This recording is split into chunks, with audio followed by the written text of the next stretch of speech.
नमस्कार साथियों, class again सबकी कक्षा में आप सभी का स्वागत है।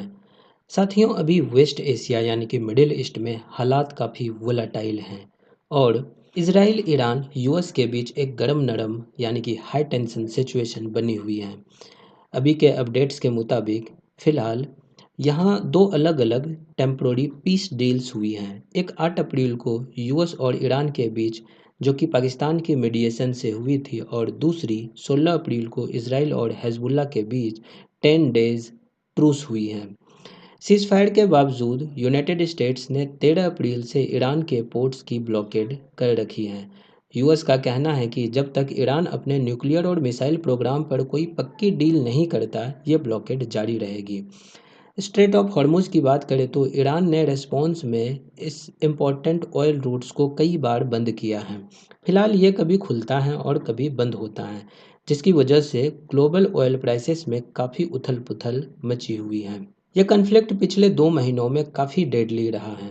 रिपोर्ट्स के मुताबिक ईरान में लगभग 6,000 से अधिक मिलिट्री पर्सोनेल मारे गए हैं और उनका इकोनॉमिक नुकसान लगभग $145 बिलियन से ज़्यादा हो चुका है।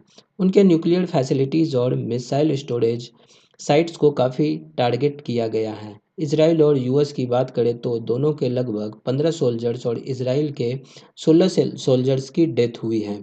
इसराइल को अब तक $11.5 बिलियन तक का नुकसान हुआ है। इनका प्रभाव भारत के ऊपर अगर देखें तो इंडिया अपनी ज़रूरत का 88% क्रूड ऑयल इंपोर्ट करता है। अगर ये वार लंबी चलती है तो पेट्रोल और डीजल का प्राइस बढ़ सकता है, जिससे इन्फ्लेशन यानी कि महंगाई बढ़ेगी। इस टेंशन की वजह से इंडिया में फॉरेन इन्वेस्टमेंट थोड़ा स्लो हो सकता है, जो हमारी जीडीपी ग्रोथ रेट को 0.5% तक अफेक्ट कर सकती है। रेमिटेंस की बात करें तो वेस्ट एशिया में रहने वाले इंडियन वर्कर्स जो केरलम, बिहार और उत्तर प्रदेश से हैं, उनकी जॉब्स और घर भेजे जाने वाले पैसे, जिनको रेमिटेंस कहा जाता है, इस पर भी खतरा हो सकता है। इस पूरे कन्फ्लिक्ट को अगर हम लोग फैक्ट्स, जियोपॉलिटिक्स और स्ट्रैटेजिक पर्सपेक्टिव से और ज़्यादा डिटेल में देखें तो ये सिर्फ एक लड़ाई नहीं है, बल्कि 21वीं सदी का सबसे बड़ा पावर स्ट्रगल बनता जा रहा है। इस वार के पीछे 3 बड़े फ्रिक्शन पॉइंट्स हैं। पहला है न्यूक्लियर एम्बिशंस। ईरान ने अपने यूरेनियम एनरिचमेंट को 90% प्योरिटी तक पहुंचाने का दावा किया है, जो वेपन्स ग्रेड का होता है। इसराइल के लिए ये एक रेड लाइन है, क्योंकि वो ईरान को न्यूक्लियर पावर बनते नहीं देख सकता। दूसरा है रिंग ऑफ फायर। ईरान ने इसराइल को चारों तरफ से अपने प्रोक्सीज के जरिए घेर रखा है। इनके प्रोक्सीज में से लेबनान में इन्होंने हिजबुल्लाह को खड़ा कर रखा है, हौतीस को यमन में, और सीरिया में बहुत सारे मिलिशियाज को इन्होंने पाल रखा है, जिस वजह से ईरान चारों तरफ से आग से घिरा हुआ है और ईरान का मकसद है इस रिंग को तोड़ना। तीसरा है मैरीटाइम सुपरमेसी। यूनाइटेड स्टेट्स चाहता है कि स्ट्रेट ऑफ हॉर्मुज, जहां से दुनिया के 20 से 25% ऑयल निकलता है, हमेशा खुला रहे, जबकि ईरान इससे एक बार्गेनिंग चिप की तरह इस्तेमाल करना चाहता है। इस बार की लड़ाई पुरानी जंगों से अलग है, क्योंकि इसमें एआई और ड्रोन्स का हैवी यूज़ हो रहा है।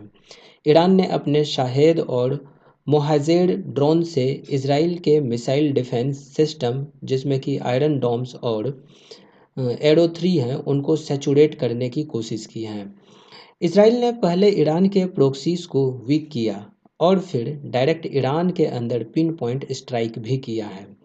दोनों देशों ने एक दूसरे के पावर ग्रिड्स और वाटर सप्लाई सिस्टम पर साइबर अटैक्स भी किए हैं, जिससे नॉन काइनेटिक वॉरफेयर का लेवल बढ़ गया है। यहाँ कुछ स्पेसिफिक नंबर्स भी हैं, जिसमें कि हम लोग देख रहे हैं कि ईरान और इसराइल के बीच जो युद्ध चला है, इस युद्ध में दोनों देशों को काफ़ी ज़्यादा नुकसान हुआ है। ईरान में लगभग 40% ऑयल प्रोडक्शन डाउन हो चुका है, जबकि यूनाइटेड स्टेट्स और इसराइल को अपना डिफेंस बजट बढ़ाना पड़ रहा है, जिससे उनका डेफिसिट बढ़ गया है। इंडिया के लिए अगर हम लोग देखें तो ये थोड़ा स्ट्रैटेजिक चिंता की बात है। इंडिया ने ईरान में चाबहार पोर्ट पर काफ़ी इन्वेस्ट किया है, ताकि सेंट्रल एशिया तक रास्ता मिल सके। अगर ईरान पर यूएस का ब्लॉकेड रहता है तो इंडिया का ये स्ट्रैटेजिक रूट ठप हो सकता है।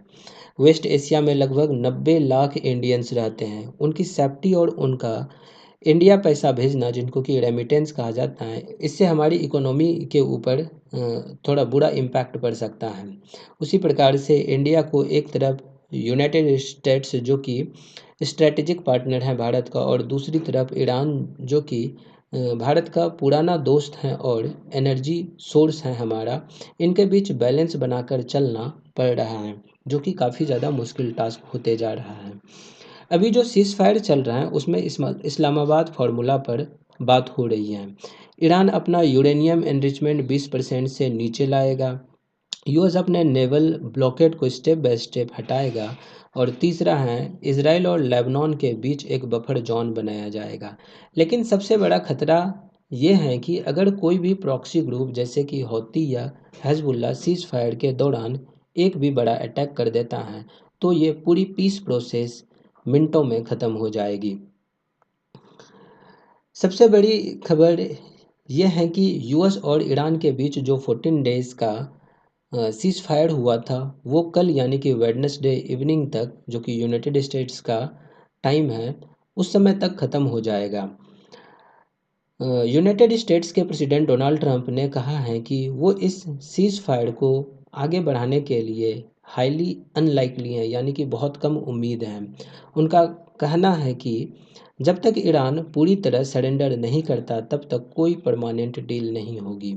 दूसरे तरफ ईरान के पार्लियामेंट स्पीकर ने कहा है कि अगर वार फिर से शुरू होती है तो वो new cards on the battlefield दिखाएंगे। उनका इशारा शायद नए ड्रोन्स या लॉन्ग रेंज मिसाइल्स की तरफ भी है। पाकिस्तान ने मीडिएटर बनकर इस्लामाबाद में दोनों देशों के बीच डायरेक्ट टॉक्स करवाई थी, लेकिन वो बिना किसी नतीजे के ख़त्म हो गई है। ईरान का डिमांड है कि, यानी कि ईरान चाहता है कि उन पर से नेवल ब्लॉकेड हटाया जाए और वार के नुकसान की भरपाई दी जाए। यूनाइटेड स्टेट्स चाहता है कि ईरान अपने न्यूक्लियर प्रोग्राम हमेशा के लिए बंद करे और स्ट्रेट ऑफ हॉर्मुज पर अपना कंट्रोल छोड़े। वहीं दूसरे तरफ यूनाइटेड स्टेट्स ने ईरान के पोर्ट्स की जो ब्लॉकेड कर रखी हैं वो अभी भी जारी हैं। यूनाइटेड स्टेट्स नेवी ने उन शिप्स को रोका हुआ है जो ईरान के पोर्ट से तेल लेकर निकल रही हैं। रिपोर्ट्स हैं कि लगभग 20 ईरानियन शैडो वेसल्स ने यूनाइटेड स्टेट्स की ब्लॉकेड लाइन को बाईपास करने की कोशिश की है, जिसकी वजह से समंदर में टेंशन्स काफ़ी ज़्यादा बढ़ गया है।